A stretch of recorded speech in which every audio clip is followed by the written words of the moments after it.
ಅವರಿಗೆ ಶುಭಾಶಯಗಳನ್ನು ಹೇಳಿದರು. ನಾನು ಒಂದು ಮಾತನ್ನು ಹೇಳಲಿಕ್ಕೆ ಇಷ್ಟಪಡ್ತೀನಿ. ಇವತ್ತಿಗೆ ಸೆಕೆಂಡ್ ಇಯರ್ PUC ಎಕ್ಸಾಮ್ ಮುಗೀತು. ಫೆಬ್ರವರಿ 28 ಇವತ್ತವರೆಗೂ ಎಲ್ಲೂ ಯಾವುದೇ ಥರದ ತೊಂದರೆ ಆಗಲಿಲ್ಲ. ನಾಳೆಯಿಂದ ಏಪ್ರಿಲ್ 2ನೇ ತಾರೀಕುವರೆಗೂ 10ನೇ ಕ್ಲಾಸ್ ಎಕ್ಸಾಮ್ ನಡೀತಾ ಇದೆ. ನಾನು ಅವರಿಗೆ ಈ ಸದನದಿಂದ ಎಲ್ಲರ ಒಂದು ಸಹಕಾರ ಆಶೀರ್ವಾದ ಅವ್ರಿಗಿರಲಿ ಅಂಥೇಳಿ ನಾನು ಹೇಳಲಿಕ್ಕೆ ಬಯಸ್ತೀನಿ.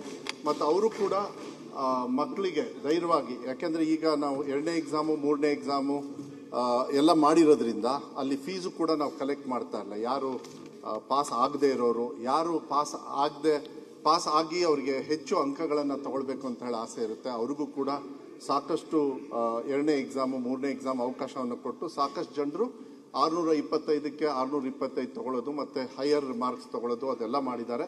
ನಾವು ಈ ವರ್ಷ ಹೈಯೆಸ್ಟ್ ಅತಿಥಿ ಶಿಕ್ಷಕರನ್ನು ಜೂನ್ 1ನೇ ತಗೊಂಡು, ಯಾವಾಗಲೂ ಕಂತಲ್ಲಿ ತಗೊಳ್ತಾ ಇದ್ವಿ, ಆದರೆ ಈ ಸತಿ ಜೂನ್ 1ನೇ ತಾರೀಕಿಂದನೇ ತಗೊಂಡು ಶಿಕ್ಷಣಕ್ಕೆ ಹೆಚ್ಚು ಒತ್ತನ್ನು ಕೊಟ್ಟು ಅವರಿಗೆ ವಿಶೇಷವಾಗಿರ್ತಕ್ಕಂಥ ಪತ್ರಿಕೆಗಳನ್ನು, ಅಂದರೆ ಏನು ಮಾದರಿ ಕ್ವೆಶ್ಚನ್ ಪೇಪರ್ಸು, ಅವ್ರಿಗೆ ಟ್ರೈನಿಂಗು, ಅವ್ರಿಗೆ ಯಾವುದೇ ಥರದ ಒತ್ತಡ ಇರಬಾರ್ದು. ಯಾಕೆಂದರೆ ತಮಗೆಲ್ಲ ಗೊತ್ತಿದೆ, ತುಂಬ ಒತ್ತಡದಲ್ಲಿ ಇರ್ತಿದ್ರು ಮಕ್ಕಳು.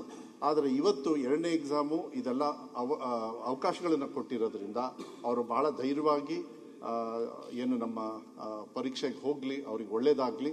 ಮತ್ತು ಇಲ್ಲಿರ್ತಕ್ಕಂಥ ಸದಸ್ಯರು ಕೂಡ ವಿಶೇಷವಾಗಿ ಮಾನ್ಯ ಮುಖ್ಯಮಂತ್ರಿಗಳ ಒಂದು ಆಶೀರ್ವಾದ ಸಹಕಾರ, ಅವರಿಗೆ ಬೆಸ್ಟ್ ವಿಶಸ್ಸು, ವಿರೋಧ ಪಕ್ಷದ ನಾಯಕರು ಕೂಡ ತಾವೆಲ್ಲರೂ ಮಾಡಬೇಕು ಅಂತ ಹೇಳಿ ಈ ಸದನದಿಂದ ತಮಗೆ ನಾನು ಮನವಿಯನ್ನು ಮಾಡಲಿಕ್ಕೆ ಇಷ್ಟಪಡ್ತೀನಿ. ಮತ್ತು ಈ ಅವಕಾಶಕ್ಕೆ ಮಧ್ಯದಲ್ಲಿ ಈ ಅವಕಾಶ ಕೊಟ್ಟಿದ್ದಕ್ಕೆ ಧನ್ಯವಾದಗಳು.